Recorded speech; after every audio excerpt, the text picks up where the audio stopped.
Oh, there we go. What's going on, guys?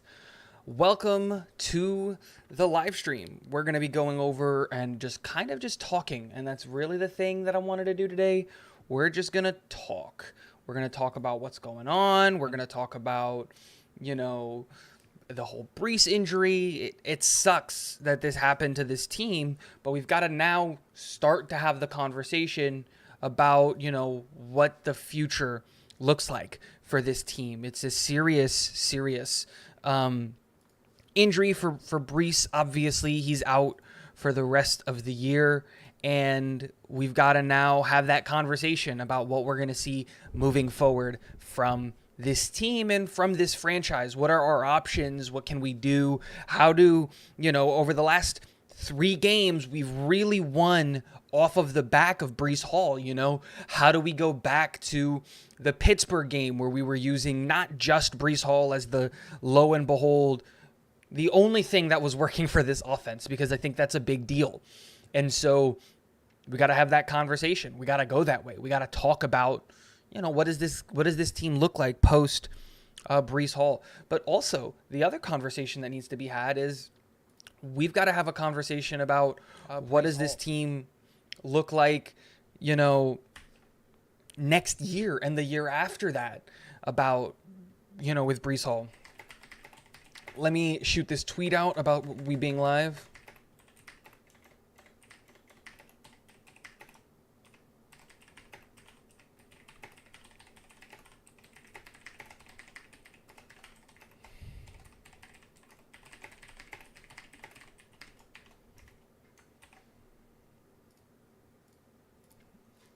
Alrighty, that has been put out into the Twitter's verse. So, yeah, a lot of things have just, happened, and they're not good things, and you hate to see that this happened to the New York Jets. And, moving forward, we have to have a conversation about how do we change. So let's talk about the unfortunate reality of what this injury means for Breece Hall, right? Breece Hall is obviously out for the season, has torn his ACL and his meniscus. It's not good at all. The other thing that we have to take a look at is the fact that, we've seen players who've had compounded injuries and what their return looks like. What is their expected healing process look like? J.K. Dobbins is, I think, a name that comes to mind almost immediately, because J.K. Dobbins recently suffered an ACL tear, but on top of that, he also had an LCL tear. And we can see the struggles that J.K. Dobbins is going through to come back to the game at full speed and to be fully healthy. It's difficult to do that at a high level. Then we got to keep going, and I think that the real thing that we've got to talk about is the person that's the closest to, this, I don't want to say this breakdown, right? Because it's like but the person that's closest to this injury is Saquon Barkley. And Saquon Barkley, when he went down, as a lot of people remember, he went down with a ACL tear and a meniscus tear. And we saw, and again, everybody is different. Every person is different. Every recovery is different. We know that. But the growth that we saw from, not the growth, but I guess the what's the word I'm looking for? The recovery time for Saquon Barkley was almost like a year and a half, 2 years. He missed the rest of that season, and then the season following that, he was really banged up. He got hurt and missed a bunch of time that season, and now he's back fully healthy and dominant. So the expectation that Breece Hall is going to be back next year at 100%, I think people need to temper that expectation. Green Truth, thank you for stopping by the stream. What's going on? What's up, Tigo? Sad day for the Jets. They lose their game changer. Hate losing a player that can change a game with one touch. Absolutely, man. It sucks because what we saw over the last 3 games, against Miami, against Green Bay, and against Denver, is we saw one player really carrying the offense. We didn't have to throw the ball. We didn't ask this offensive line to protect Zach. We didn't ask these players to do anything extraordinary because we always knew that Breece Hall was going to do something extraordinary. And while that's not necessarily like a super good game plan long term, as long as it was working, I was ready and willing to ride that out. And it sucks because now it doesn't suck, right? Because I can't believe I'm about to say this, but ultimately, Breece Hall was kind of turning into a crutch. Our offense was running through Breece Hall, and that can't be the case. Breece Hall has to be an elite weapon, not the offense. And so, unfortunately, like, us losing Breece Hall is going to give us an opportunity to really see what else we have going on in this offense. And it's one of those things where, like, Corey Davis going down with injury right now is another one of those things where it's kind of a good thing. It's never a good thing to see any players go down, but Zach Wilson is going to force himself now to throw the ball to Garrett Wilson. If Elijah Moore can fix the relationship and Elijah Moore plays on Sunday, we can now move forward with that. And now he can start throwing the ball to Elijah Moore again. We have Garrett Wilson and Elijah Moore and Braxton Berrios who are here long-term, who are going to be here longer than Corey Davis is going to be, and those guys need to be the highlight of the offense. Corey Davis was by far and away our best wide receiver, but now we're going to have to really lean into, hey, you know what? Michael Carter's still on this team, and he's still a great running back. We drafted Garrett Wilson number 10 overall, so we got to get him involved. Elijah Moore is still Elijah Moore, and he's doing great. He was doing great things, and, you know, we got to get him involved more. Braxton Berrios is probably going to see a bigger step in his production. Denzel Mims is going to start starting now that Corey Davis is injured. So now we're going to see kind of a change and a shift in the wide receiver room, because if Elijah Moore comes back, you should see his role step up. Denzel Mims is going to fill in for Corey Davis, obviously, with Corey Davis expected to miss at least some time. So there's a lot that's going to go on there and all of that stuff. So it's an interesting conversation to have, because now the offense can't run through Breece. It's going to have to run through Zach. And ultimately, that's what we need, right? We need to know what Zach is by the end of this year. And we haven't asked Zach at all to do almost anything at all. Like, we're not asking him to throw the ball a bunch. He threw the ball 18 times against the Green Bay Packers because, well, like, we didn't need to throw the ball that much. Against Denver, I'm pretty sure he didn't throw the ball that much. I know he had 16 completions, but I don't remember how many times he threw the ball. I think it was like, 26? Let me look it up. Yeah, 26 times. Again, it's more. It's better, but it's not an insane amount or anything like that. So we're really going to have to see. We're really going to have to find out what this offense is when it's not running through Zach, when it's not running, through Breece Hall. And I'm excited to see what that possibility is. Thanks for that comment. Really, really appreciate it. Sorry. Was on ESPN, and you know how ESPN always does their video thing. The other thing that we've got to talk about is that there are options out there, right, for the New York Jets when it comes to the running back room. And I'm going to go over them briefly here because I want to do a lot more research and have a bigger conversation about these guys. But there are guys that are out there and available when it comes to playing and replacing Breece Hall. And let me start off by saying you're not going to replace Breece Hall and his production. Breece Hall is an elite running back. In my eyes, he was a top 5 running back in the league. And so with all of that being said, you can at least try to replicate with the committee of Michael Carter, Ty Johnson, and insert other name here. You can try to replicate his level of production amongst a couple of guys. I think an answer that a lot of people are going to think about is Cam Akers in Los Angeles, and I'm going to have to do a lot more research on that, on what is going wrong with Cam Akers and the Rams. Another name that you hear being called out is James Robinson with the Jacksonville Jaguars. Again, I'm going to have to look up and see. Like I said, I'm going to do these videos tomorrow so that I have time to look it up and have an educated conversation about them. We have to see what's going on in Jacksonville. James Robinson was an undrafted free agent, and people were ridiculing Jacksonville when they took Travis Etienne at the end of that first round. Well, what's happened since then? Why has James Robinson fallen so out of favor in Jacksonville?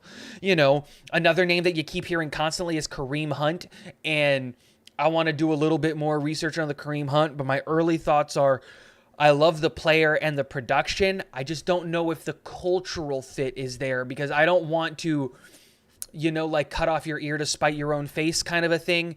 Try to replace Breece Hall's production by bringing in someone who's not a good culture fit. I think the locker room where it's at and what they're doing and how they're carrying themselves is very, very important. And I think that's ultimately more important than anything else, even production at the running back. So we got to see and have that conversation about Kareem Hunt.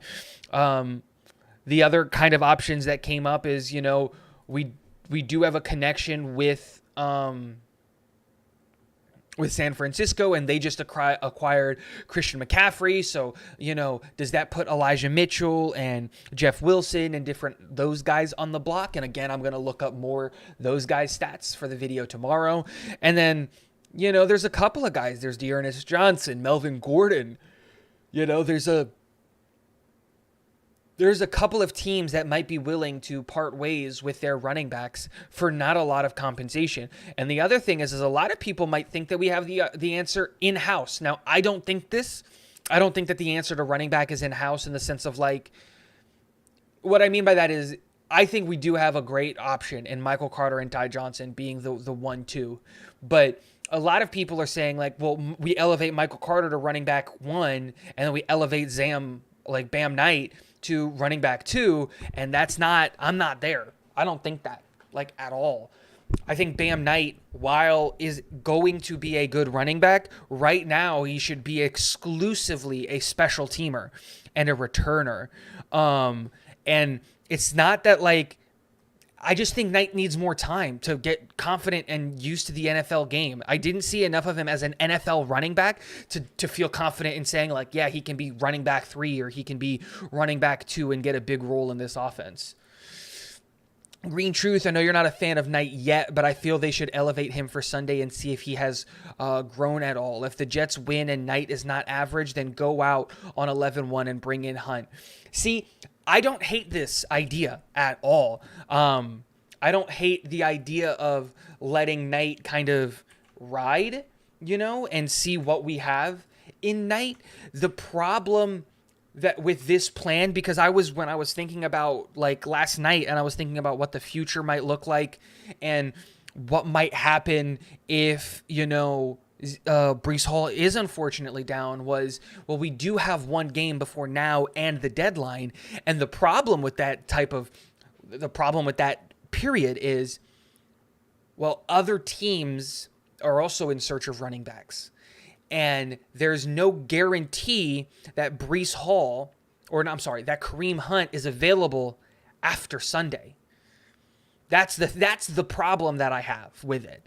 And so while I'd like to see if there has been any growth from Bam Knight, I would ultimately like to see him redshirt the entire year, because I think next year is his year. I think next year he's running back 3 in that room, and he should earn it because he has that potential. Because ultimately right now, he needs to take Ty Johnson's job, and he's not doing that in my eyes. Because Ty Johnson, while I know a lot of people have a problem with him, is dynamic in the open field. He does it incredibly well. And so that's where I'm going to look at it, and I'm going to say, you know what? That's what I want to see more of from that's what I want to see more from when it comes to Bam Knight. I want to see not just the special teams production, which we know he does at a high level, but as long as Braxton Berrios is here, it's hard to see him getting special teams reps. And then that question comes down to, he didn't look good in in the run game. You know, he had like, what, 2 carries for like 3 yards? That's not great in the preseason. Guys, just so you're aware, I have a new bot that'll spam this link every once in a while. Since I am not partnered and I don't have the option to monetize on YouTube, I do have this option. I really want to do a lot of really cool things with the channel, and financially, as a stay-at-home dad, that's just not an option. So if you guys want to, you can hit that link in the chat. I would greatly appreciate it. It allows you to leave a donation or anything like that to the chat. And just like a super chat, your donation will come up on screen. It'll pop up in the face, in my face. I can give you guys an example of what that looks like. Boom, there's a test donation, and your message comes up and kind of interrupts the stream. And so you can cut the line if that's what you want to do. Greatly appreciate it. But it's not necessary. You guys being here and watching is the only thing that I need, if I'm being honest. Let's talk green truth. Ty is better at pass pro, and I think that is where the sticking point is. I don't think Ty is actually better at pass pro. I think Ty isn't.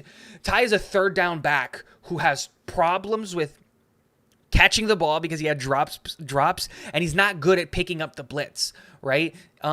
In my eyes, in my evaluation of it. And so that's where you're going to see a problem is like Ty Johnson is the perfect third down back. Like that's what you want him to be as a third down back. He can catch the ball in open space, and he's dynamic in open space. And maybe he's not the best guy running between the tackles or running an outside zone kind of scheme, which is what we run. But on third downs, we've seen him. We saw it last year where he cost us 3 possessions back to back to back because he couldn't hold on to the ball. That's a problem.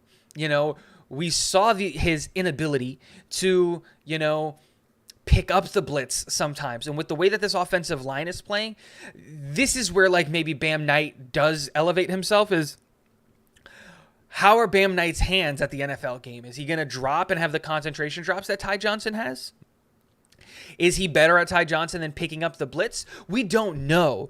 But the real thing and this is why I'm giving the nod to Ty, is because once Ty breaks that line of scrimmage and breaks the trenches, once he reaches that secondary, the back 7, he really explodes and he really becomes super dynamic and he's really good in space.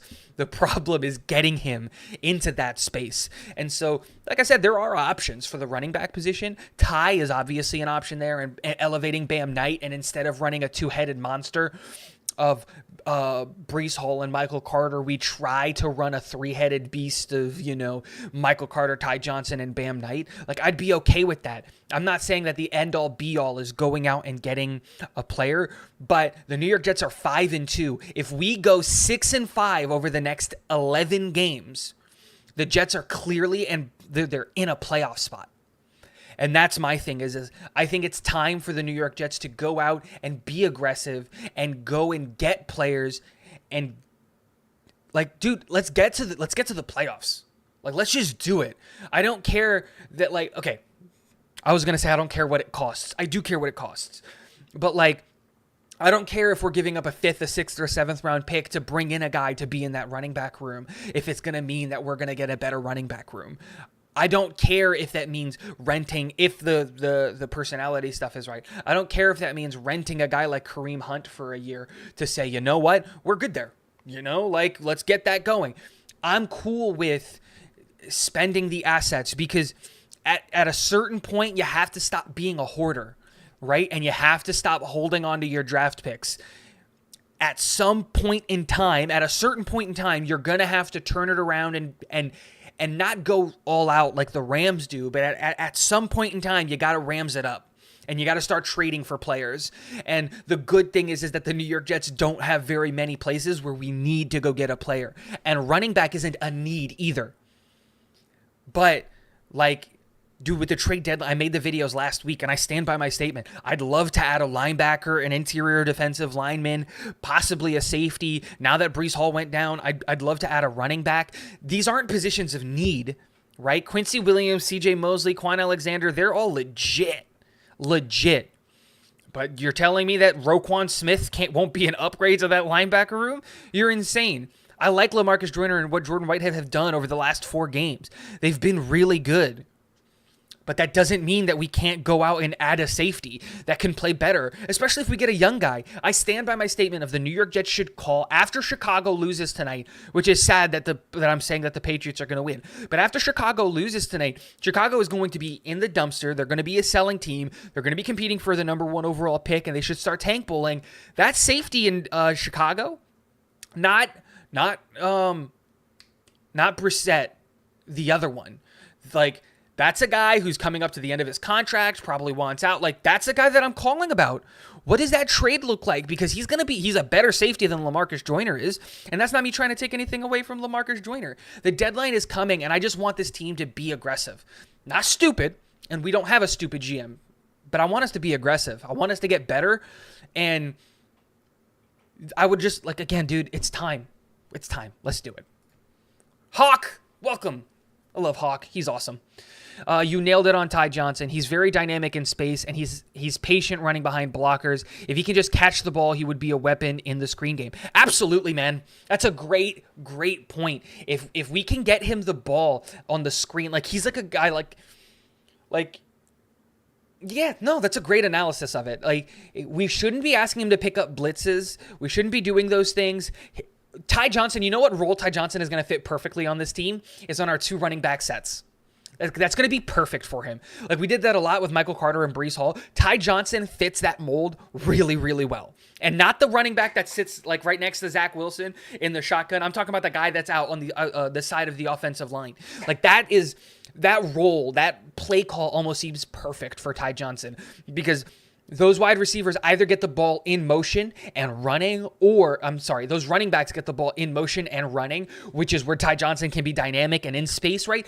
But the other thing is like, if it comes down to it, he gets the wheel route, right? He's the one who comes out, and now you can get him in the screen and you can do those things. And again, he's open and in space. That's a great comment because it reminded me of that. Love it. Love it when Hawk is in the chat. I like Bam more as a traditional run between the tackles back. I'm not sure about his pass catching. I'll be honest, and I'm not going to sit here and say that I watched a ton of Bam Knight. I didn't. I know that a lot of people were really high on Bam Knight. I didn't think that we were going to be taking a running back that low, that Bam Knight was really an option.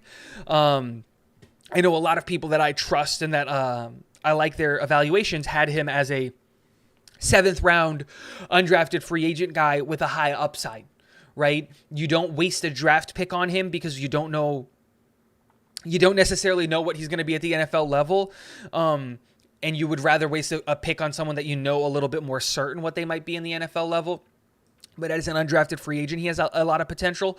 And so that's where I look at it. And the real thing is, the things that we saw from him in the preseason from Bam Knight is where I'm a little bit more concerned, because yes, he is a downhill bruising type running back.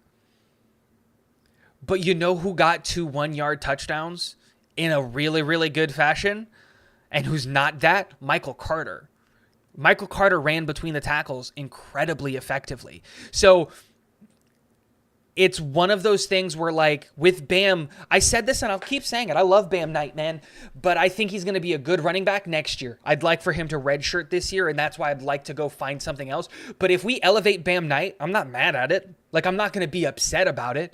Bam has potential, and it's time for us to see if, 7 weeks on the practice squad has done anything to his game, especially when he's in a running back room surrounded by Breece Hall for 7 weeks, and Michael Carter for 7 weeks, and Ty Johnson for 7 weeks, and Tevin Coleman for an entire off-season workout regimen. Like, he was surrounded by a lot of really good running backs in the sense of, like, teachers and people that he can learn from. So it's been 7 weeks. It might be time to give him his shot. And Hawk, I saw you left this comment, and Green Truth also left this comment a little earlier where he talked about maybe you elevate Bam Knight for this game against the Patriots this Sunday, and you see what we have. And if it doesn't look good with Bam Knight, and if the running back room doesn't look good, then you go out and get somebody. And I could totally see that happening. My concern with that is that's the day before November 1st. It's the day before the deadline, and some people might, there will be less names available. Let's get to these comments, guys. The Shanahan system is run first. The offensive coordinator is from that system. This team has one issue. The QB needs to be accurate. Zach has not been good. Yes, he is winning, but that's in spite of him, sans Pitt. See, I think part of that is true. I think the idea of what you're saying is true, but I'm gonna correct it just a little bit, right? We won that Pitt game because of Zach Wilson. You said that, right? I'm not trying to take that away. We won the Pittsburgh game because of Zach Wilson in the fourth quarter, 10 of 12, 128 yards and a touchdown throw. Absolutely great from Zach Wilson. The Miami game, a lot of people like to point at the Miami game as like, well, we didn't win because of Zach. No, Zach had an incredibly good and efficient game through the air. He was safe with the football. And if Breece Hall doesn't get taken down at the 1 yard line twice, he throws 2 touchdowns that game, right? But no turnovers. He managed that game, and he did his job there. We didn't ask him to do anything. Then in the Green Bay game, we saw a little bit more Zach struggling, but, again, safe with the football, we were winning because of, at that point in time, we had developed and we had gone through the understanding that we were going to run this offense through Breece Hall because Breece Hall was on fire in the Miami game. Let's run it back against the Green Bay game. And then yesterday, he was bad. There's no excuse for it. He was bad. I am a Zach Wilson apologist or whatever, in the sense of I'm not on the level of people are they're giving up on Zach Wilson. That's not the answer, right? But Zach Wilson did face obviously the number 1 passing defense in the NFL. We faced an incredibly potent pass rush. Our offensive line did not protect Zach well enough. It was difficult. It was a difficult situation to be in. That being said, he did not look good. He looked lost. And Denver has a really good ability of making quarterbacks look lost, but it was bad. So we got to see better from Zach moving forward. And while I do agree that we're winning kind of in spite of him, it's one of those things where it's just Nania, I'm going to find the tweet. So give me a second, guys. Nania made a great tweet, and I liked it because I loved it so much about, no, not Nania, it was Sabo. Sabo made a great, here it is. He said, Zach Wilson eval breaks down this way. A stark difference in attitudes. See Pitt. Notice his carefree demeanor. Then see the past 3 games. The Jets led most of the way. When there's nothing to lose, he's free-flowy. When there's everything to lose, he's worried about mistakes. He follows that tweet up with, the challenge for the Jets and LaFleur is to get this kid into a place where he can play confidently, free-flowing, while realizing his talent will limit the mistakes. Got to get to a place where there isn't such a drastic difference in attitudes per the game flow. Down 2 possessions late in the game, okay, no problem. I can either be the hero that takes us back, or if it doesn't happen, we weren't expected to come back in this spot anyway. The difference in pressure/expectations has been visible with him thus far this season. Also factoring into this greatly is Green Bay and Denver, perhaps more than any defense in the NFL, play a stubborn defense that dares you to beat them on the ground and short, a ton of too high shell over the top. Zach Wilson is more than aware, perhaps too aware. There is a lot to break down in that tweet, but I think that's a perfect example of gotta set the expectation of what happened with Zach. Zach did not look good against a defense that makes quarterbacks not look good, but that's not an excuse. You got to be able to move the ball. You got to be able to do that stuff effectively. Let's catch up on some of these comments. Thank you, everybody who's come on here. I'm going to drop this in the chat. I talked about it earlier. It is not necessary at all, but there is a link there in the chat. I am not monetized, but there are things that I want to do with this channel. Specifically, I want to fill all of this white space on the back wall with Jet stuff. I don't have the option for super chats and stuff like that, but that is an alternative option to a super chat. If anybody does want to leave it, it pops up on the screen and I read it and it interrupts everything, and I kind of like it a little bit better than the super chat. But let's move on to the next comment. Sergeant Mike, I love Sergeant Mike, always commenting on the videos. I love his input, even though we don't agree all of the time. He's great. It's time to unleash Zach and pass more on first down. He's been waiting for this Belichick payback. Absolutely. Can we talk about Mike LaFleur starting the game with 3 back-to-back passing plays? Absolutely fantastic. I loved that. It was great to see that from Mike LaFleur, because it was one of those things where it's just Every game, the 6 games leading up to Denver, we had run the ball on first, second, and third down. I think every single game. It either went Breece Hall, Michael Carter, or Michael Carter, Breece Hall every single beginning of the game. It is absolutely incredible to see that, but I absolutely do want to start seeing Zach. We got to start winning now because of Zach. We lost Breece Hall, and so we can no longer rely on Breece Hall to be this offense 100%. We got to see that change, and this is a great way to do that, is start throwing down. Play action passes on first down should be bread and butter. Hawk, honestly, I think Bam brings a running style most similar to Breece. Him and NC as a tandem bring a lot to the table. I think we're good with these 3 backs. Hey, maybe. There's a real possibility that we could be good with those 3 backs.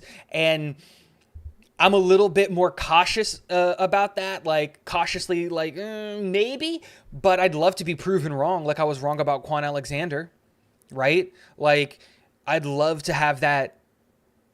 I'd love to have that option. So, Robert S. dropping in. What's up, fellas? Losing Breece is a devastating loss. Absolutely. Hunt on the last year of his contract. What do you think? I think that I mentioned this a little earlier. I'll go over it again. I think the thing with Kareem Hunt is we saw what kind of a disruption he can be in the locker room. And I don't want to bring in a player per se, like let's say an elite player that's going to affect the locker room. So it's finding that balance of who's going to be a good locker room guy and who's going to be a good talent. There is no replacing Breece at all. Like that's just not something that you do. Breece was an elite running back, but I don't want to cut off my ear to spite, or is it cut off your nose to spite your face or whatever the saying is? I don't want to bring in somebody that we think is an elite back just to like break up or mess up the locker room in any way. So that has to be a conversation with Kareem Hunt before you make that trade to understand that and let him know, hey, you're a rental and you're going to come here to be 1A in the running back room, but you're not going to affect this locker room. Like that's just period. You're not going to do it. Joe Campione, thank you for coming here. Zach had 2 15-yard attempts on the opening drive, and 14 of his completions were under 3 yards. LaFleur doesn't trust him. Yes, but also, like, when you see a lot of too high safeties, they're daring you to throw the ball underneath. Denver, forces you to take short yardage. And so, while I do see where you're coming from on the LaFleur doesn't necessarily trust Zach 100%. I see where you're coming from, and a part of me agrees with that. But the other part of me looks at it and goes, Sabo was absolutely right. You know, the last 2 games we're playing defenses that dare you. They really want you to throw the ball. They want you to beat them on the ground and in short behind the line of scrimmage passes. So I don't disagree, but I also like the context of that statement.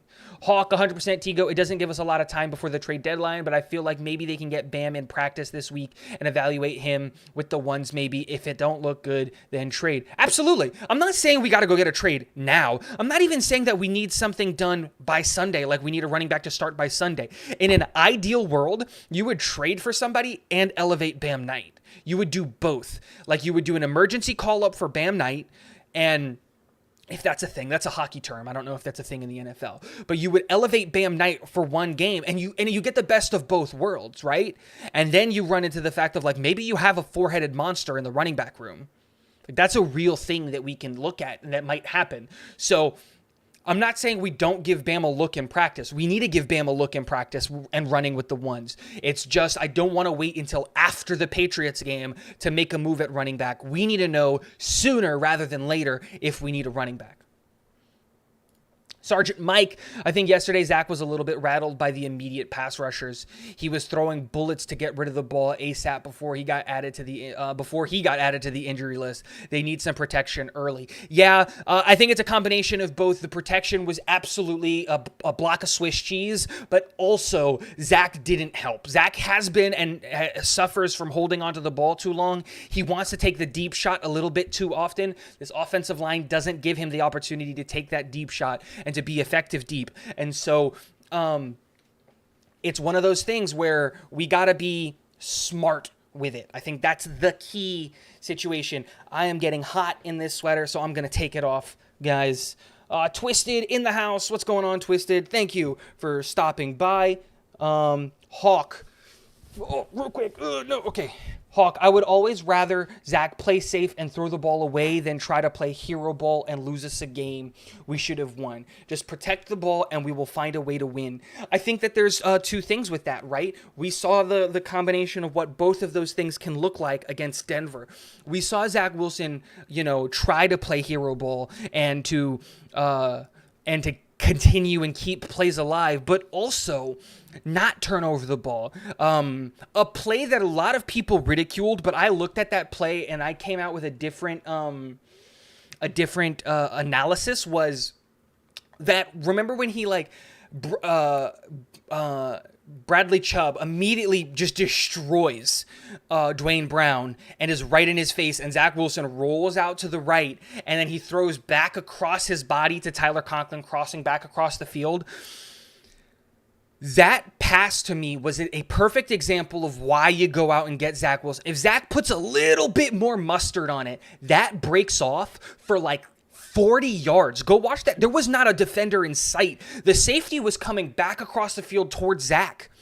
Tyler Conklin would have had open field to kind of go and break off for huge yardage. That's a perfect example of playing safe hero ball. There wasn't really an opportunity for the linebacker. I think it was a linebacker that was covering Zach, that was covering Tyler Conklin to really make a play on the ball. And if Conklin was just a step faster, or if Zach put just a little bit more mustard on it to get it over the linebacker and right in Conklin's hands, he hits that man in stride there. That's a huge break off.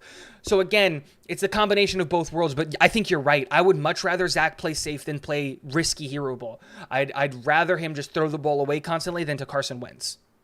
Sabo is describing year 3 Zach. I think so too.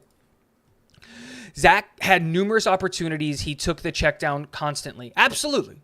Again, he did have those opportunities, but it's hard, man, when it's time to test that secondary. I get it. I'm not an NFL quarterback, but I would be scared to throw at PS2 and those safeties and all of those guys as well.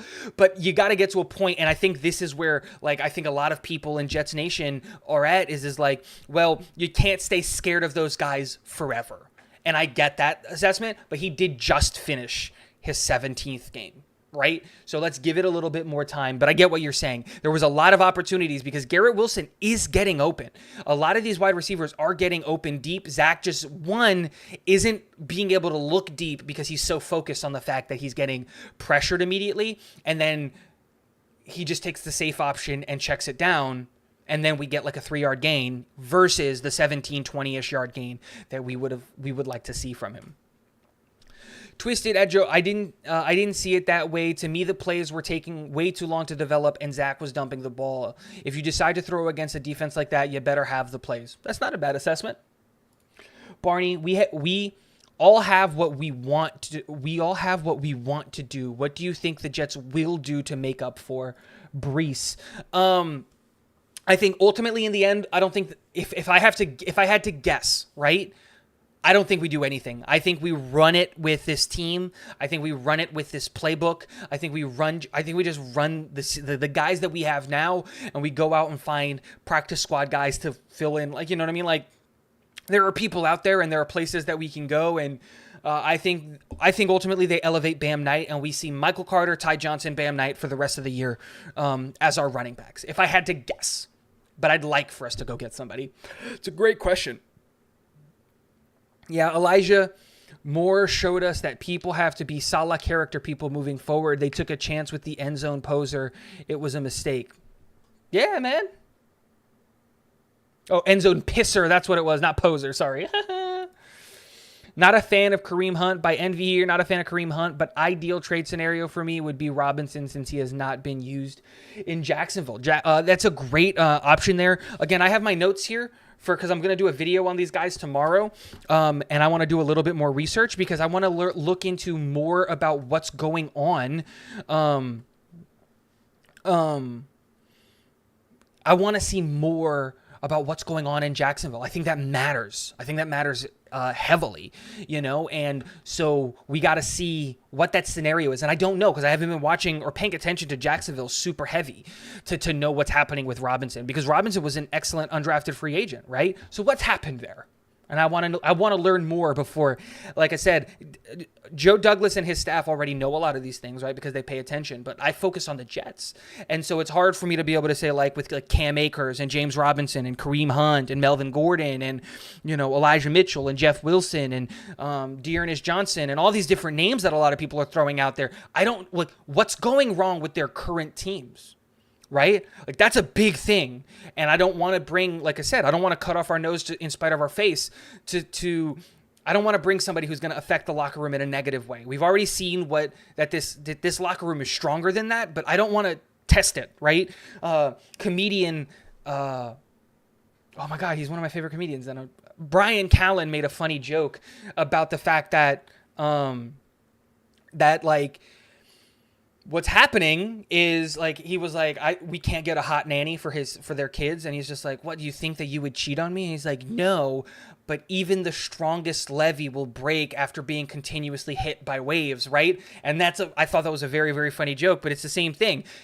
Don't keep testing the locker room with negative cancer people. And I'm not saying that any of these people are those things. I have to find out. I have to do a lot of research. That's why the videos aren't going to come out today. They're going to come out tomorrow, because I want to look up this stuff.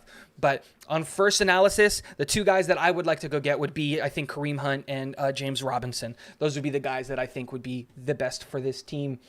Let's keep going here. Robert S. Yeah, I was just thinking 1-year rental because it looks like we're going to be making the playoffs. Absolutely. And that's my whole thing. And the other thing that matters is would be the compensation. I'm not trading anything more than a 5th round pick.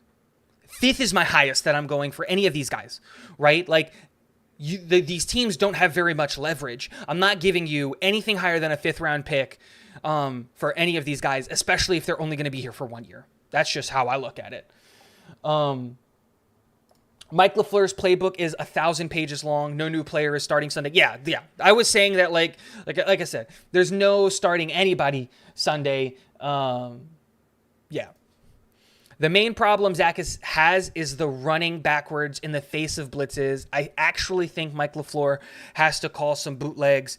Might as well have him running in the right direction. Exactly, man. I was saying, like, we drafted Zach Wilson, and Zach Wilson blew up on the scene after we saw him roll right and throw 60 yards, right? And a lot of the highlight plays that Zach is doing is rolling right and launching at 60 yards. Like, why are we not putting that in the playbook? Why are we not calling those types of plays? I love this. This is great. Envy, do you think there is any chance for a player/player trade? Bryce Hall is a name that jumps out. Yes, I think that there are a couple of players that can be moved off of the New York Jets roster, especially now with Breece Hall going down. There is a legitimate conversation to be had about us running with four running backs, that not only do we elevate Bam Knight, but we also bring in a running back to help with that. I think Bryce Hall, I've been saying it, the names that I have said stand since the beginning of the year, right? And so the way that I look at it is Bryce Hall, I don't think he's on this team past November 1st. I think that's just the reality of the situation. I would love for us to trade one of our defensive linemen that are in the back half of the rotation. I'm looking at like a a Nathan Shepard or a Solomon Thomas or a Jacob Martin or something like that. I would love to be able to possibly trade maybe one of those guys away to free up a roster spot so that we can bring in an interior defensive lineman like the veteran that we had brought in on a workout. I think it's time to get rid of one of our backup quarterbacks in Joe Flacco or Mike White. If it was up to me, I would trade away Joe Flacco just because he's had starting experience this year and quarterbacks are starting to get hurt. Somebody might want to do that. So that's where I would look at doing something like that. Denzel Mims and Elijah Moore is probably on those things. Depending on how serious Corey Davis's injury is, I don't know how both of those guys stay on this team moving forward. So possibly one of those guys, and even though that's not ideal, I don't want to trade those guys. There's a couple of players that the New York Jets can deal away if that means opening up roster spots. But here's the thing. I don't want to just trade away players. I want to trade away players and then bring in replacements. Like, you know what I mean? Like, if we're getting rid of a corner, like, let's bring in a running back. Because we have good corners, and we don't need Bryce Hall, and Brandon Echols is solid, so let's bring in another running back to help in our running back room. So that's the way that I would do that. Sergeant Mike, for you Matrix fans, on the 62-yard touchdown run, Breece looked like Neo. He was moving twice as fast as the whole Denver defense. So for us, we need for next year, aka Matrix Reloaded. I love it. Danny Jets, welcome. Great gritty win versus Denver. Unfortunate injury luck, but we got to quickly find another running back for that 1-2 punch and keep the season going. Absolutely. And the great thing is like we might have the answer and the solution in-house, but looking at the schedule, we're not going to be facing really super insane elite defenses for the rest of the year. It might just be an opportunity for us to say, you know what? We run with what we've got. We move forward. We keep it going. And you know what? We start passing the ball a lot more because we're going to be facing more average defenses. Yes, the next 3 are going to be really good passing defenses, but I really happened and like, you know what? Let's just go if we can go 1 of 2 over the next 3, in an ideal world, 2 of 1. If we sweep New England and lose to the Bills, because I think we're going to lose to the Bills are elite, I'd be happy. If we can get a win against the Patriots, I'd be happy. Again, we need to go 6 of 5 over the next games. We're allowed 5 losses, and our schedule is getting easier. So, yeah. Charles M. JD definitely needs to trade for another back, not going to replace Hall, but someone to keep this running game going. Also help Zach from a scheme standpoint. Absolutely. Absolutely. Again, that's what I would like. In a perfect world, I would like for JD to go get a running back. I just don't know how aggressive he's going to be. We're going to have to see. The good thing is like it's not like an entire offseason where we're sitting here contemplating day after day after day after week after week after week after month about what's going to happen. Something's going to happen in the next couple of days. If they're going to replace Breece Hall, it's going to happen in the next couple of days. Latest is going to be Monday, right? Next Monday. So we got a week. That's it. Harlan, welcome. Tigo, didn't know you were on now. Yes, you mentioned our running backs for the rest of the year. Yeah, I decided to just do a midday live stream. My wife is home with the baby today, and I'm not feeling too great. So kind of get a little break from having to deal with the baby. Kind of got a little bit of a fever. And so just kind of decided to talk some Breece Hall and, get it off my chest. Hawk, let's talk with Green Truth here. I believe Moore will be back on Sunday and be a good teammate moving forward. He just needs to be humble in the locker room tomorrow. His agent and friends gave him bad advice. That's what I was saying, man. He's got to come back and he's got to eat crow. That's the most important thing. If he eats crow, if he accepts the fact that he's messed up and that you know what, he's going to be a good teammate moving forward, that's ultimately what matters most. That's the most important thing of anything there. Harlan, no need to trade for a running back. Douglas brought in talent during the offseason. It's time to use them. I see a lot of people with that sentiment, and I kind of get it. I might not necessarily agree. I get it, though. Veterans Live Show, thank you for stopping by. I don't know if you're a veteran of the U.S. military or what that's referencing, but I was in the Navy, so salute to you, good sir. Thank you for your service. Would you package Elijah Moore for Cam Akers and a 5th? I would not package Elijah Moore and a trade and a pick for any running back that's available on the market, unless you're talking about an elite running back. Cam Akers, you could probably get Cam Akers straight up for a 5th or a 6th round pick. Like that's the reality of it. People are overvaluing these running backs and overvaluing what they think that the package and the value is going to be. Cam Akers, an injury, Cam Akers has been hurt like every year outside of his rookie year. You're not trading a really good wide receiver and you know what you would need to get if it's Elijah Moore for Cam Akers, they need to send back like a 2nd round pick. Like their trade at that point, it's Los Angeles trading for Elijah Moore, not the New York Jets trading for Cam Akers. Los Angeles needs to pay up. That's why I don't think a trade like this happens. Jets mess. Yo, what is going on? Welcome. Envy. Really hope they don't get anyone and Bam plays out. Just don't have confidence in that. Don't have confidence in in Bam or the player that we would acquire? I think this is like you don't have confidence in a player that we would acquire, and I get that. But can you just confirm that for me, just so I can make sure? I want to understand your comment 100%. Cam Akers is coming off a torn Achilles, and he's locker room cancer. No and no. Exactly. See, this is why I got to write that down. I didn't know that he was a locker room problem. See, now I got a locker room guy. So I don't know that. So it's just one of those things, man. It's one of those things. It's an interesting conversation. Do you think that LaFleur could kill two birds and get more back in by using him as in a Debo style? Oh, I'm crazy and dumb. I can't read. Do you think that LaFleur could kill two birds and get more back in by using him a la Debo 2 years ago? Vinny Kiaki, thank you for dropping a comment and hanging out. It's an interesting way to look at that. And I thought about this. And while I do want us to use Elijah Moore and Braxton Berrios more in the run game, as well as Garrett Wilson, like in that conversation, I look at that and say, you know what? I'm for it. I don't want him to use it consistently, but you got to have that conversation about it because, like, I just don't want it consistently because they're not as big and strong as Debo. And I don't want to be putting Elijah Moore, Braxton Berrios, and Garrett Wilson through that kind of impact constantly on a regular basis. But I would love to see packages with all three of those guys running a very a la Debo-esque offensive play calling. Veterans Live Show confirming for me it's not us giving up the 5th round pick, it's them giving up the 5th round pick. I'd still say no to that trade, Veterans Live Show, just because I would love to see a higher pick. I'm not gonna give Elijah Moore up. We were talking about this in the live stream, and the cost for Elijah Moore, in my eyes, is so high that no team should be willing to pay for it because it's a 1st round pick, in my eyes.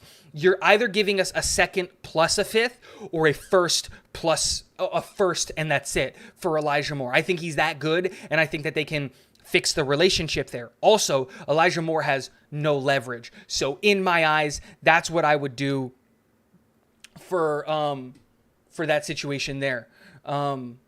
So yeah.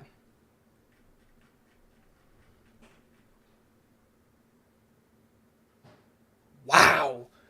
Skipping all the stuff. D. Gray, Salah just said that Elijah Vera Tucker is done for the year. This is a massive, massive hit. This is a bigger injury than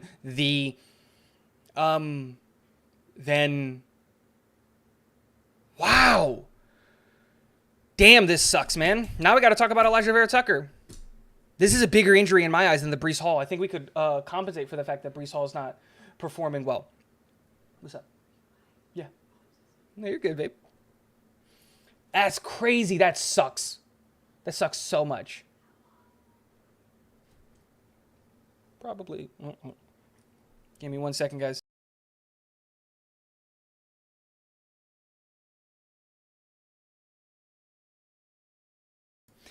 Dude, this is crazy. Torn tricep. He's out for the year. Elijah Vera Tucker. That sucks. That sucks. Let me try to speed through some of these comments so that we can get to the Elijah Vera Tucker stuff. There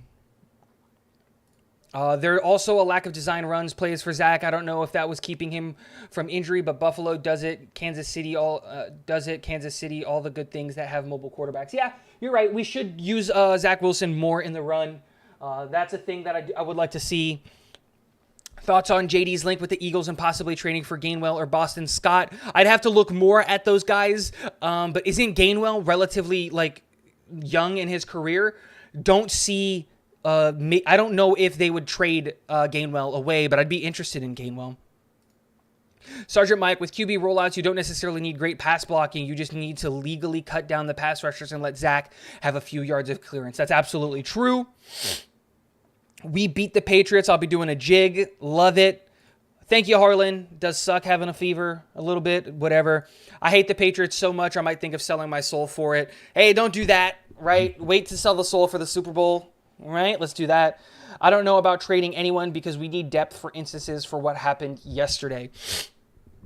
Yeah, I get that, but this absolutely sucks. Guys, let me update the title. I got to update the title. Edit. Um,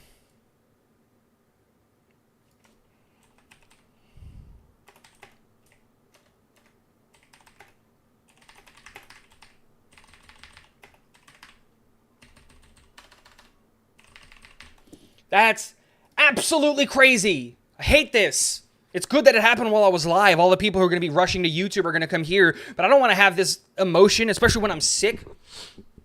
Give me a second, guys. I got to go get a drink. This is ridiculous. God. Why? Why can't the Jets have nice things? This sucks, man.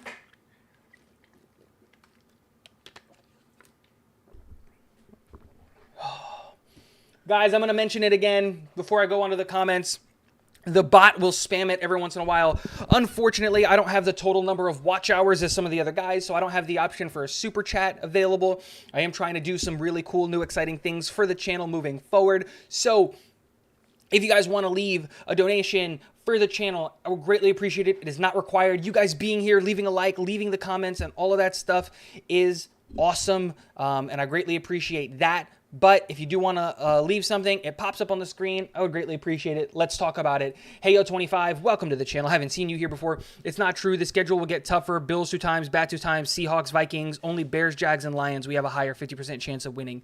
Here's the thing. The Pats, I'll give you the Bills twice, right? That's a defense that's very, very difficult, but I think that we can pass on the Vikings defense. I think the Vikings are kind of frauds. The Seahawks are a great offense. They're an absolutely atrocious defense. If you look up the stats, defensively, the Seahawks are playing abysmally. They're allowing an insane amount of points, but they're also scoring an insane amount of points. That's why the Seahawks are winning. So really the only defenses that I'm looking at moving forward that are really difficult are the Bills and the Pats. I'm not scared of the Hawks defense. I'm not scared of the Vikings defense. And I'm not scared of the Bears, the Jags, and the Lions defense at all. And again, Vegas likes to keep making us the underdogs. They said that we were going to have 5.5 wins all season. We're at 5 wins as of week 7. I made that bet, and it's looking like it's going to pay off. Let's look at the Veterans Live Show, 101, 1502, 101st Airborne, Vietnam, 67. Thank you. Thank you for your service, good sir. Sergeant Mike, Belichick is so cold-blooded he might trade an injured Breece for a first-rounder next year. We have to embarrass the Pats after Belichick gets win 325 tonight. Absolutely. Dude, absolutely. I think it's going to be at MetLife, and after winning 4 in a row, all of our home away games we've won, MetLife needs to be electric, and we need to make it absolutely hard to play out there. I wish Josh Jacobs wasn't so good yet. Raiders didn't pick up the 5th-year option, but now he's balling. Yeah, he's had an insane set of stuff. Now we're getting to the AVT comments. No, AVT. Yep, tricep will require surgery. With an elbow, can't be right. It wasn't the elbow. Like I said, it was the tricep. Damn, AVT, gone. Great player. Not a big of a loss as Hall. Other than versatility, yes, it does suck. Like I said, I kind of disagree there. I think that I think losing AVT's versatility on the offensive line has saved us, and I think that we've got other playmakers on the offensive side of the ball.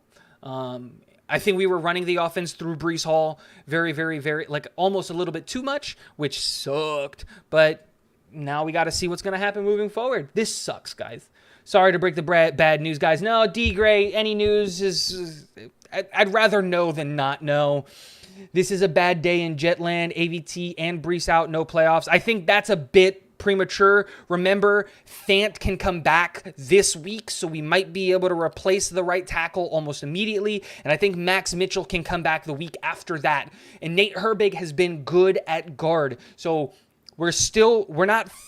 everything is not totally out, like gone for the season. We're still in it.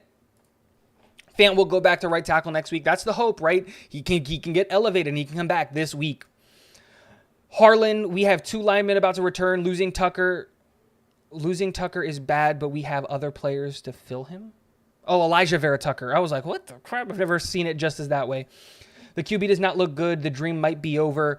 The QB didn't look good for one game against Denver. Really good defense. And that's not an excuse for Zach. He didn't look good, but it's not that serious. I don't think everything's gone. And again, we can still win games without Hall being the whole total thing, right? We have Garrett Wilson. We have Elijah Moore. We have Michael Carter. Like, we're not a team offensively with a bunch of bums. We've got good guys. Now it's just a matter of, now that the schedule is going to get easier, right, moving down the stretch, and that's something that people aren't realizing. The hardest part of our schedule is about to end once we get to the bye week. We've got 2 really hard more games, and then the schedule gets really easy for us. That'll give us an opportunity to get healthy. That'll give us an opportunity to really evaluate and ball out with Zach.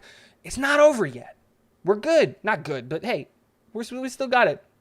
I just refreshed 2 for the AVT title. Yeah, man, it's crazy, man. Cheer up about AVT, Breece, and Mackay. I still have us in the Super Bowl this year, so for next year's Super Bowl title, defense will be fully loaded. I love the optimism, Sergeant Mike. Wow. Great. How does this always happen to us? I mentioned this in last night's post-game stream.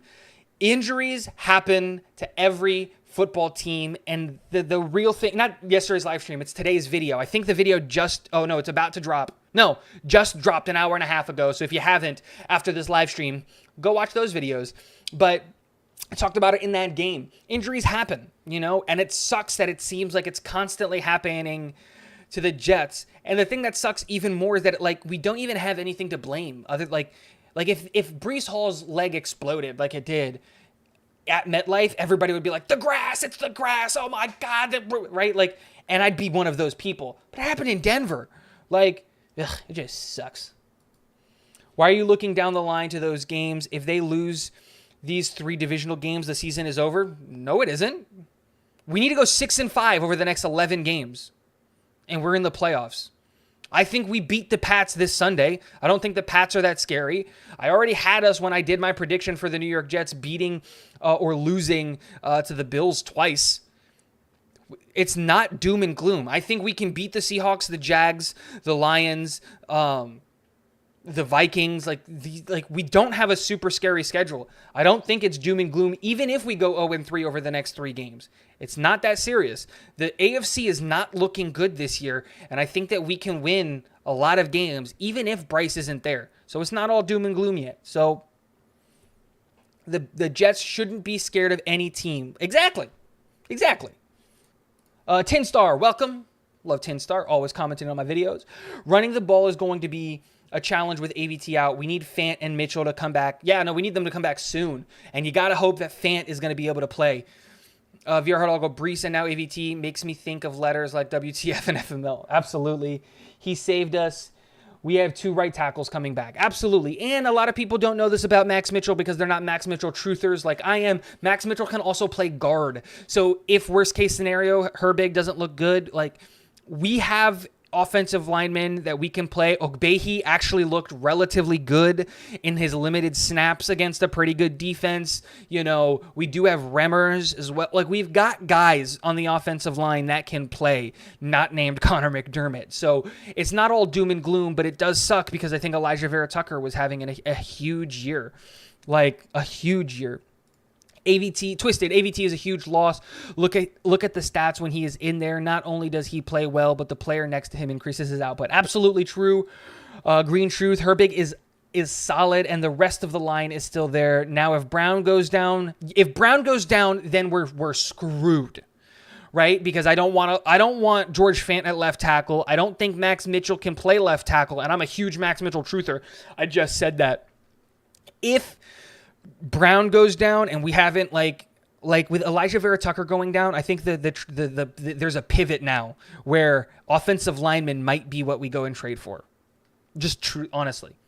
With Dwayne Brown being hurt, it might make more sense for the Jets to put him on long-term IR. Tell Dwayne Brown, hey, we appreciate what you're doing, but we need to be able to save some type of money on the cap, and we need the roster spot. We're just gonna We're going to put you in Elijah Vera Tucker. Get healthy now. Go get the surgery now. The same way that Elijah Vera Tucker is going to go get the surgery now, and Breece Hall is going to go get this, so that you can start recovering, so that next year you're back and you're healthy. It might be time for us to transition. If it might be time for us to transition and say it's not time to trade for a running back, it might be time to trade for an offensive tackle, because I do not want to play George Fant at left tackle long term. Joseph Rivera, thank you for subscribing. I didn't know that it would do that if you subscribed, but that's cool. I got to go adjust that. I don't know why it's a dinosaur jumping up and down. Thanks for subscribing, guy. MC is running back 1 on like 20 teams in this league. We're still good. He just has to stay healthy, and we need a block. Yep, I'm done trading for a running back. It might be time to trade for an offensive lineman. This is absolutely insane. AVT was our best offensive player, even with Breece out there. I'm not giving up on the season at all, but it's insane that we're playing well, and there is still enough reason to be bummed out. I said this yesterday to my wife, and I was talking about it, and I was like, it sucks because yesterday's win felt like a loss. Right? And it was because of the injuries. Like, it just straight up felt like a loss. It's a sad day when that's the reality of the situation, or that's the breakdown that you're having. It's absolutely insane. Hall is a major loss. Corey Davis is day-to-day with a knee. That's good. That's some bright news. Corey Davis is day-to-day with a knee, so that means that we're going to lose our number 1 wide receiver as well. Brown looked amazing springing Hall on that 62-yarder. And did you see him just marching downfield, man? Absolutely great. Absolutely great. George Fant will not return this week per solid. Well, that sucks. Oh, crap. Well, if Fant does not return, then Remmers will be in there for the game. I think so, too. I'm a huge Max Mitchell truther. Love to see that. 10-star. I'm not panicking because we have quality backups that are not named Hunter.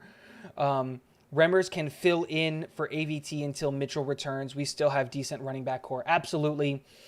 Black Velvet, haven't seen you around. Thank you for stopping by. These Jets ain't scared of anybody. We can beat any team. We just need better QB play. I think you're right. I think you're absolutely right, and I think we're going to see that over the next couple of weeks. We're going to have to rely on Zach more, and hopefully Mike LaFleur, now seeing that his best offensive line player is gone, that his best offensive player in Breece Hall, is his biggest offensive weapon is gone, and the fact that Corey Davis, Zach Wilson's favorite wide receiver target, is hurt. Black Velvet, thank you for subscribing, is hurt. It might be time to just say, you know what? Screw it. We're gonna scheme up better protection for Zach. We're gonna scheme up better things that way. So that might be the thing. Salah said Corey Davis is day-to-day with a knee injury. Just said that. If Brown goes down, we have Fant. He is our swing tackle. I don't like Fant. I don't like Fant as a tackle long-term, but you're not wrong. If Fant does get hurt, if Brown does get hurt, we do have Fant. But yeah, we're getting Fant and Max back in a couple of weeks, and we signed Remmers and Ogbehi. No need to panic. That's what I've been saying. Denver is a natural grass field, so it wasn't the turf, but maybe we need to invest in football cleat technology. I don't know what it is, but that's crazy. Yeah, Fant can come back and play left tackle if needed. I'm just not the biggest fan of that. Agree that when hurt, love it. Give Bam Knight a shot on Sunday before going out and trying to sign Kareem Hunt or something. Yeah, I'm with the fact that AVT went down. I'm on this. Now we got to hold off and wait because we don't know what's a bigger need, whether it's offensive line or whether it's running back at this point. Dude, that's my point, Hidalgo. Fant was poverty on the left tackle earlier and before the injury. He was absolutely abysmal. And people who keep bringing it back or like saying, oh, hey, we run it with him or anything like that, I'm just not a fan of it. Like, it's that's why I don't want to do it. Why is everyone panicking? We have moved on from McDermott playing offensive tackle. Exactly, dude. He's not even on the team anymore. We're good. We've got some type of help at backup.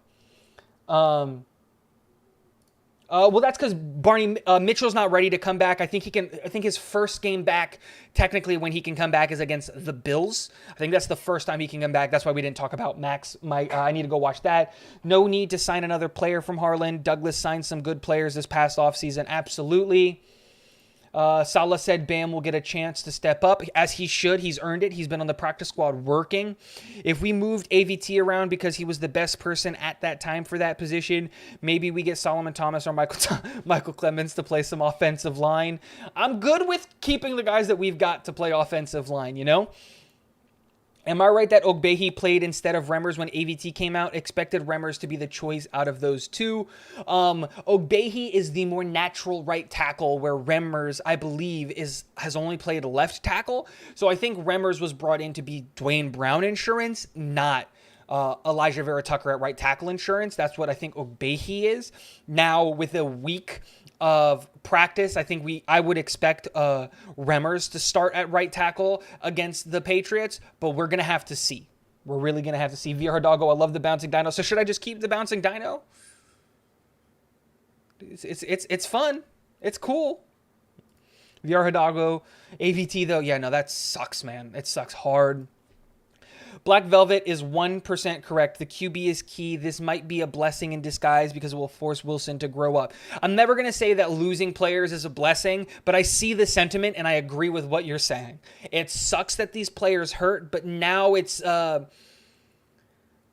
make or break time for Zach Wilson, and I think that's the best way to say it. Barney Miller, Becton's down, season's over, nope. Zach's knee, season over, nope. Hall and AVT are done, our season's over, I say nope. I trust JD and Salah. They're building deep, find a way, go Jets. Yes! Yes, Barney, I love it. That is exactly the right attitude, and I believe that too. I think it's not doom and gloom. It's not over. It's not the end of the season. Every team goes through injuries, right? This wasn't supposed to be the playoff year. This was supposed to be the be in the hunt year, right? Remember?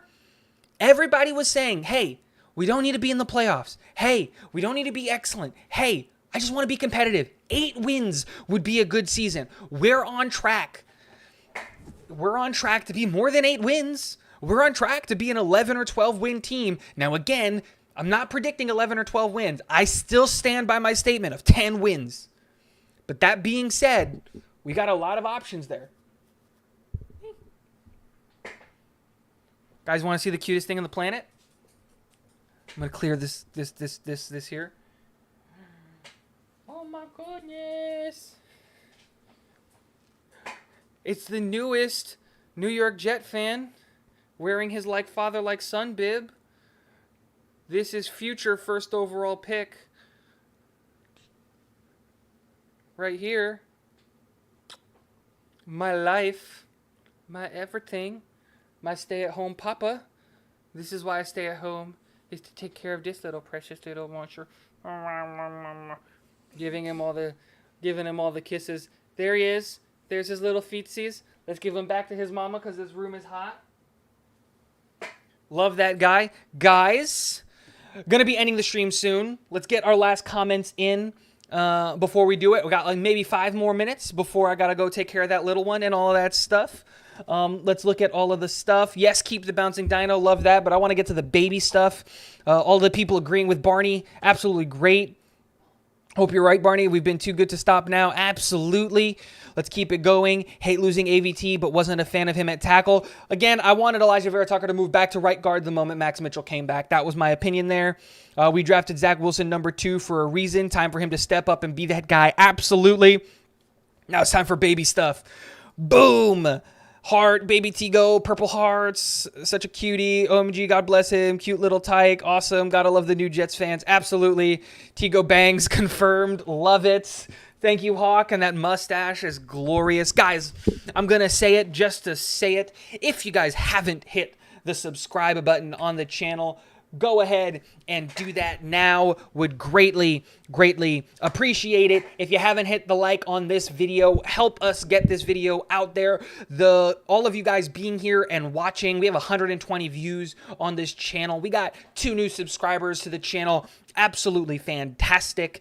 Growing the channel. I'm grinding real hard, guys. Like I've been mentioning this a lot, but there's a lot of really cool, fun, and interesting changes coming to the channel moving forward. That's going to really give me an opportunity to not just expand the Talking Jets with Tigo content and what we talk about, but also just allowing me to do more and really just double down and do this thing relatively serious. I love doing the YouTube stuff. I love having the conversations and the interactions. But yeah, let's do that. Twisted, for the record, the last 2 games, I was near perfect calling the outcome. Last game, I predicted 17-9 Jets. I will admit, I had no clue we were throwing as much as we did. Hey, I'm batting. I'm batting pretty good on when it comes to my predictions. I've gotten relatively close. The only game that I will say that I was absolutely, totally wrong on, like in a big way, was the Baltimore Ravens game. I was really, really wrong on that one. And then the Miami game, I was really wrong on that one. I thought that that was going to be a closer game. I did not expect us to drop 40 on them. But that's awesome. This is a huge gut punch. OMG, too cute. Can he play running back? Dude, we might. You know what? You might. He might. We might have to. He can't walk or crawl or do any of that stuff yet, but he might have to. Harlan, thank you. I hit the like when I first came into this room. Looking forward to the new stuff. Thank you very, very much, guys. I think trading Moore might be on the table now. Maybe. It depends on Elijah Moore. If he fixes his attitude and he comes back and he's willing to play, the opportunities are there for him now. With Breece Hall out, I expect that we're going to throw the ball more and we're going to do jet sweeps and we're going to get the ball into our playmakers' hands a lot quicker and sooner. If that's the case, I wouldn't trade more. Black Velvet, hit the like button. Thank you. I agree we should trade for best offensive line and possibly wide receiver. Hey, I don't think we're necessarily in a position where we need to trade for a wide receiver, but that's under the assumption that we keep Elijah Moore.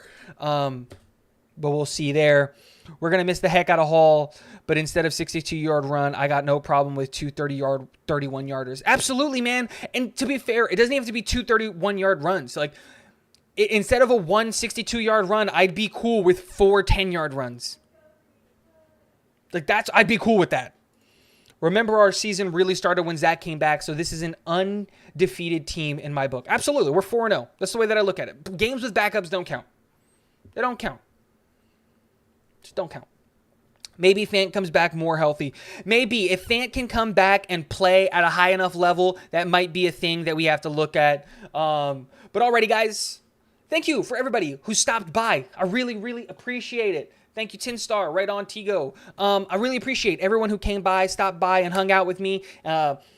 Went through this devastating news and all of that stuff. Tomorrow's going to be a very, very big, heavy content day because tomorrow's going to be talking about not only are we going to have our 2 good, bad, ugly, and great things from the game now that I can get to watch the All-22 and watch the game again.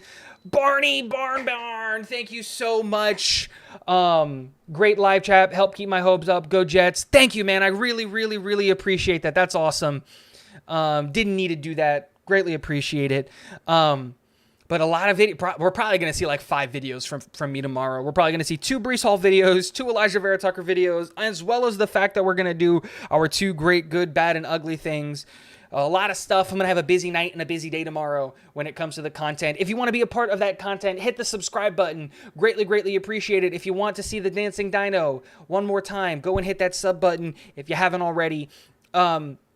Hit the like button on the video. I greatly, greatly appreciate it. But most importantly, guys, if you want to know when I go live, it's a little bit more spontaneous because I don't have a super set in stone schedule. Hit the notification bell. Greatly appreciate everybody for stopping by and hanging out.